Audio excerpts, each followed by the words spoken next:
இது வந்து சிவில் வழக்கு.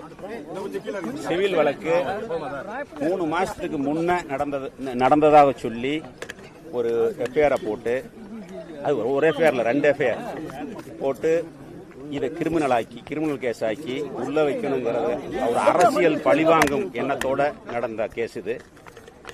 நீதிமன்றத்துக்கு போனோம், நீதி கிடைச்சிருக்குது, பெயில் கிடைச்சிருக்குது.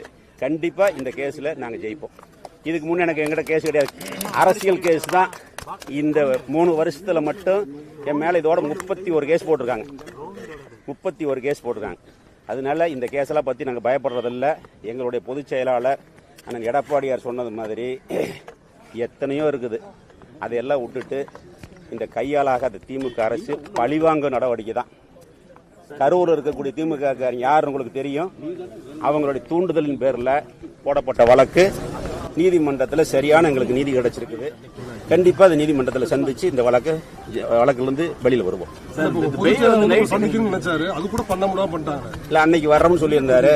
அன்னைக்கு என்னைய வாரண்டுக்காக கரூர் கூட்டி போயிட்டாங்க.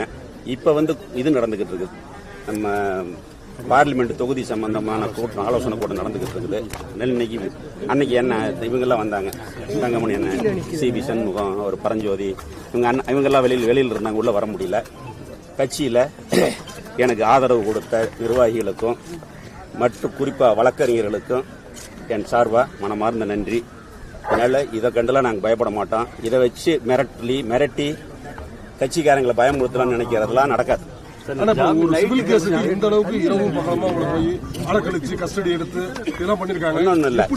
இதை வந்து இது அமௌண்ட் எல்லாம் கூட்டி சிபிசிஐடிக்கு மாத்தி ஒரு கேஸ் சிபிசிஐடியில் ஒரு கேஸ் எல்என்டோவில் வச்சு ஒரு டோட்டல் டீமே என்ன உள்ள வைக்கிறதுக்கு 2 மாசம் ஒர்க் பண்ணிருக்காங்க.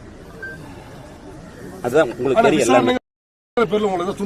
அதெல்லாம் எதுவுமே இல்லை, அதெல்லாம் எதுவுமே கிடையாது. அதெல்லாம் கூட சொல்றதுல ஒன்றும் இல்லை. நீதிமன்றத்தில் நியாயம் கிடைச்சிருக்கு. இந்த வழக்கு இருக்கட்டும், உங்களோட அடுத்த கட்ட அரசியல் நகர்வு எப்படி இருக்கும்? அது நீ அடுத்ததாக வழக்கு போடுறாங்கன்னு தெரியுது உங்க மேல. நிறைய கேஸை பாஸ் பண்ணிருக்கிறேன். அவங்களே போட முடியாம எம்எஃப் பண்ணிருக்காங்க.